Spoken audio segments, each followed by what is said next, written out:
Hello. Today I wanted to talk to you about SOTA or Summits on the Air, a really fun ham radio activity. I started this about 3 years ago without a whole lot of guidance and just kind of plunged right in. Honestly, got pretty lucky with it and had a successful first activation. Since then, I've learned quite a bit, and I wanted to share that with you guys today so that you have a better chance of starting off right and having fun with it. So I thought I'd get started a little bit more with what SOTA is. It's an activity where you climb up a mountain in any of many different ways. It has to be a designated SOTA peak, and there's a lot that goes into what that looks like. But basically, it kind of has to be its own little mountain.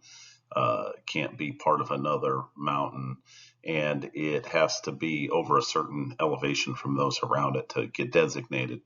As you can see from the map here, all the western United States has SOTA peaks all over it. There's some up the East Coast as well, and then a few scattered out in the middle. So this is pretty accessible to anybody other than if you're in the middle of the country or the Gulf Coast or somewhere where you just don't have any mountains. But even then, you can drive to them and get to them if you're really into it, like I am. It can also be done with minimal equipment. Technician's license and an HT is perfectly fine for many SOTA summits. It's good exercise. Uh, you can kind of dictate how far you want to hike on the mountain. There's only long hikes, steep hikes, but there's also many that are easier to get to. And this can also be a great solo or party expedition. I do it with my daughter, who's also a ham radio enthusiast, quite a bit. And we've done it with larger groups, so it can be fun for extroverts and introverts alike. One thing I noticed is these summits are not usually your typical famous ones, although those tend to be SOTA summits as well. There's just a lot of little mountain peaks and stuff that you'd have never thought to go to, so you discover a lot of new places. And you can also incorporate other things into it, like outdoor survival, navigation skills, and practice those types of items as well while you're out there.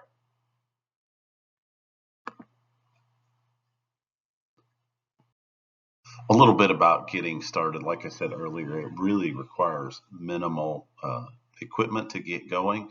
You do need to have a technician's license or higher. I started off using a Yaesu FT60. It's a very bulletproof little radio, has good receive. One nice thing about this radio is that a lot of SOTA summits also have radio towers on them, and the cheaper radios can struggle with that a little bit. The Yaesu's got a little advantage there versus something more affordable, but you can get by with the more affordable radio as well, especially if you're willing to put some bandpass filters or something in it, spend a little more money on those items. You do need a way to log uh, your summit, your contacts. I like to use a phone and a logging device, but my daughter uses a scrap of paper and does just fine as well. You want to read and know what the SOTA rules are from the SOTA website, and get signed up there so that you can record your results. And then keep in mind you're responsible for your own welfare. Hikes can be during inclement weather. I've hiked a lot of hikes where dehydration is a big challenge. In fact, it's hard to carry enough water sometimes. But you could also be hiking somewhere where it's cold or icy, and you need to be prepared for those and know when to throw in the towel. You know what SOTA is and you're all excited for it and you have your equipment, I've got a few tips. And the first one is you really need to choose your summits wisely, especially if you're operating with minimal equipment. I would say that picking the right summit is the most critical thing to having success on it. There's some really easy ways to tell if a summit's going to be an easier or a difficult activation, and I would definitely start with an easy one. The way to I find that is I look and see on the summits map which ones have been activated, and if a summit has been activated 100 times, then it's probably not going to be that difficult to get. If it has zero activations, people really like to get the first one, so odds are that it is on private property or there's some major reason that people can't get to it and activate it. So I wouldn't start with a never previously activated one unless you just happen to be the guy that has private land access or something. And you also want to look for propagation interference between the summit and the population. If you're working VHF, your line of sight, so a mountain where you can't see any population is going to make it pretty challenging unless you incorporate some other tricks. So I thought I'd start with an example. We recently took a ski trip to Salt Lake, and you can see there are plenty of summits around. The color coding on Sodalus is the number of points for the summits. You see a lot of really juicy red 10-point summits in the Salt Lake area. But we were there for a ski trip in the wintertime, making these pretty inaccessible. And from my studying of it, none of these were on the ski resort, so we weren't able to take a lift up and get to them easily either. So we ended up looking around and finding a summit in Draper that was a lot easier to access. It was kind of a poor snow year, so it was still accessible down low near the valley. As you can see, I just clicked around on these different items and looked for what I thought might be a reasonable place to start. And you can see this view benchmark in Draper. It's been activated 61 times. It's a 4-pointer. The +3 is that Utah has a winter bonus. So this is actually a 7-point summit in the wintertime, which is when we were there. And you can actually see that on the record I did this after we were up there. So the latest activation was our activation. Digging in a little deeper on the data with the Sodalus app, you can actually pull up the number of QSOs per band and the activations per month. So what we did is looked at this before we even made our trip out there and saw that there's quite a few activations in December and January, even February. So probably reasonably accessible in the wintertime in the snow. And then I like to look at the QSOs per band as well. We knew on this trip we were going to be operating with the VHF, and you can see that nearly 100 contacts have been made on 2 meters, and there's some on 70 centimeter. So reasonable chance that you can get up to this summit in the winter and that VHF will be accessible on it. Now, a lot of times I don't bother to go to this extent. A mountain like that has good data on it, I would probably just go hike it and try it out. But I don't mind not having an activation workout. I'm not too picky about that. If you're really looking for a way to verify that you have a better chance of activating the summit, you can go to an app called Hey, What's That? And that'll give you a view shed. So you can see the purple X is the summit in question. And you can also see the red area is the line of sight from that. Now, interestingly, notice that Antelope Island is in the view shed, and that was another summit we had considered actually going to. It's no longer an island, so you can get out there and activate it. And it would have been a prime place to have a summit to summit, 2 accessible mountains. But you can see from the view shed that the majority of Provo, Orem, Lehi, Salt Lake City, all these areas, we actually had a contact over in Spanish Fork during this activation. They're all within the view shed. You can also pull up the profile map and see, it's very obvious you can get into Salt Lake from that upper one. If we were trying to talk to anybody where we were staying in Draper, we were skimming another hill. So it would have been a little bit debatable. There's a little bit of a shadow over Draper. But overall, this is a super handy app to look and see, where can I get to from this summit and talk to people. Another key aspect of activating SOTA is timing, and this is my second tip. If you're out there while nobody is listening to their radios, your odds of getting contacts decreases dramatically. I find that most of the areas I work in, a lot of the hams are retired. So whether you activate on the weekend or the weekday doesn't matter so much. But there are some areas where time of day can be really important, and day of the week can be important as well. You got to make sure people are up. And my lowest results have typically been early morning activations. If you have a short hike or a drive up and you're trying to get somewhere quickly, it can be really challenging to raise people at 6 or even 7 in the morning. You can go to the SOTA spotting page and look in your area and see when people are setting up alerts and when people are activating. In most areas I've lived, late morning through evening is pretty active, but odds of somebody actually activating in the dark are pretty low, although a lot of times hams are listening. So you're probably okay there. You just have the challenge of getting back down in the dark. And another place to look is if you're in a smaller town area without a lot of ham people working, then look for events. If there's a Parks on the Air Day or Winter Field Day or a VHF contest, these are prime times to go up. You'll have more people active on the band than any other time of day when you have a VHF contest going on. And they're all thrilled to get one more contact, especially if it's somebody that's kind of typically out of their loop of people. So this is a view of a summit we tried to do. Reno's a little bit smaller town. We were traveling through the area and wanted to get to Salt Lake actually reasonably early in the day. So we snuck up to Rattlesnake Mountain really early on a Friday morning before leaving on our trip.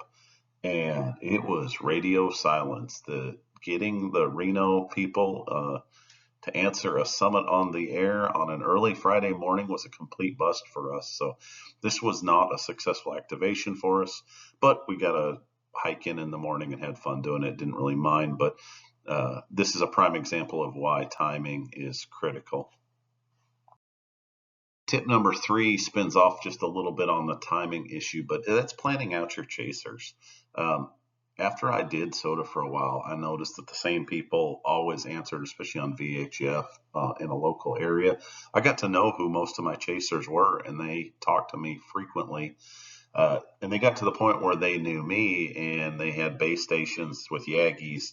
And so if they heard me up on the mountain, they could point a Yagi that otherwise I couldn't hear people from that area.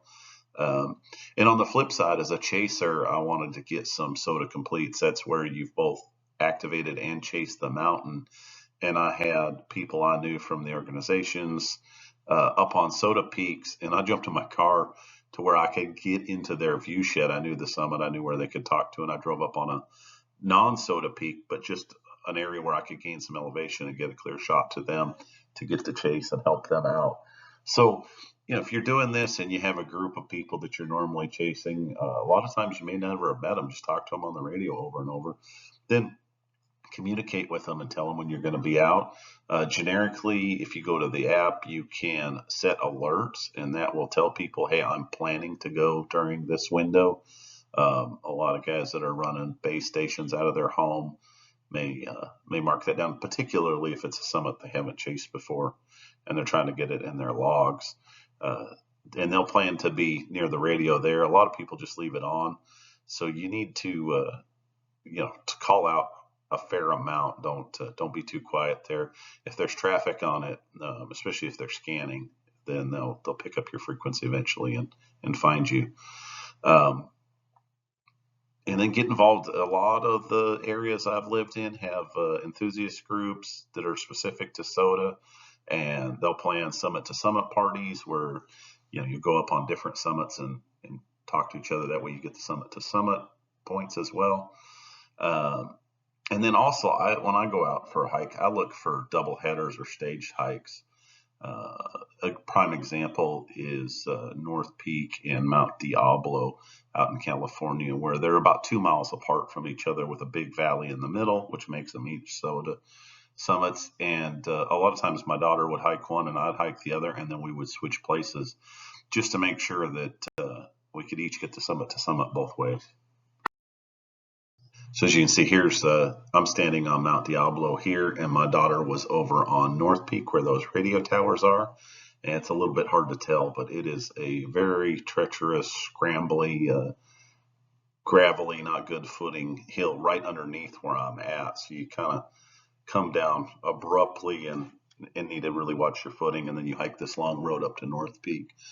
It's a pretty good hike, and as you can see, this was a warm California day, so make sure you bring lots of water on activations like this. But it allowed us to each activate each summit and get summit to summits each way. So this was a fun hike. We did this a couple times. You can do and receive points for a SOTA hike only once per year, but this was one we always put on our list early in the year. My tip number 4 is about getting the word out. So we talked previously about setting up alerts and planning chasers, but even when you don't do that, there's opportunities to get the word out. So I always monitor 14652 and 446 on my radio as I hike up the mountain. And if I hear somebody else working another summit or something like that, I'm keeping track of them, maybe talking to them if they're already on the summit. I also monitor 14658. That's kind of the adventure frequency out in California and some other areas. It's worth knowing, like, is there a frequency people like to use that's not the calling frequencies in your area? My experience has been, even though it's there, it's a limited number of people that are monitoring that. So it's a good one to QSY to if you get contacts. Um, but a lot of times you need to call out on 14652 in order to get some of the drive-bys and other folks that aren't normally SOTA chasers to help you get your required number of contacts. Secondly, is getting a spot is probably one of the biggest deals. Everybody's getting alerts on their phone. If you get a spot out, and if you can't get it from your phone, this is where it's really handy to have at least one other person that you've made arrangements with that they can talk to you on the radio, and then they can put your spot out. I think getting or not getting the spot is probably one of the biggest advantages to actually making the summit. If you can't get one out, it can be pretty tough. My other methodology, if I haven't been able to get the word out with a spot, is to get on a repeater in the area. So plan those out. You can't claim any contacts through the repeater, but this gives you an opportunity to get on frequencies that people use, maybe reach out a little further and get some contacts out there. People will, when they hear you on the repeater that you're looking for a simplex contact, a lot of them will dial up, or maybe they'll point a directional antenna your way. And then lastly is there's not a lot of activity in most areas I've lived on 70 centimeter, but it seems like there's always just some random person that I would not have otherwise gotten one or two over on 446. They just monitor it instead of 2 meters for some reason, and you can pick them up that way. This is a picture from Mount Davidson right in San Francisco, and this was actually pretty interesting. You can see the Twin Peaks off to the left-hand side of the photograph, and I had been calling on 2 meter. I had most of my contacts, and I decided to try 446 just to finish up my activation. And I actually talked to somebody directly behind these summits, and they told me they had been listening on 2 meter. They got my spot and they were listening for me and could never hear me on 2 meter. When they switched over to 70 centimeter, they heard me. And the only thing I can figure is that the 446 just bounced better off of the buildings, and that I actually ricocheted that off of the city of San Francisco behind the mountain into the view shed to talk to this guy. So another reason to try different frequencies and bands if you have them available to you. My last tip is, and it should probably be my first, but that's to have fun. Don't go into an activation like if you don't get all your chases that you failed. It's a great opportunity to get up on the mountain and have a good time. I'm an extra class operator. I own a KX2. I've been working on my CW, and I frequently still just activate summits with VHF. It's lightweight, easy to bring equipment. If I'm traveling to an area and I know that VHF has a really good chance of getting it done, I don't have to bring extra equipment. VHF, UHF is still by far my highest success rate activation. I love getting up and spending some time with the KX2, but it's a small radio, but it is still extra things to bring. So don't be afraid to try a summit. I think every attempted activation is a learning opportunity, and I probably learned more from the ones I didn't activate than the ones I did. Happens all the time to me. I'm willing to take the gamble on it. As long as you stay safe and find joy in the process, you'll only continue to increase your operator skills. So hopefully you've been able to get some good tips from this video. This comes from years of doing it, and I'm sure as I do more, I'll learn more. But I really would encourage everybody with a technician license. This is one of my favorite things to do with ham radio. It really gets you involved in it. If you've been mic shy, this gives you a lot of opportunity to talk to people with simple exchanges. And if you have any questions about it, then go ahead and comment in the comment section, and I will get back to you. Thanks.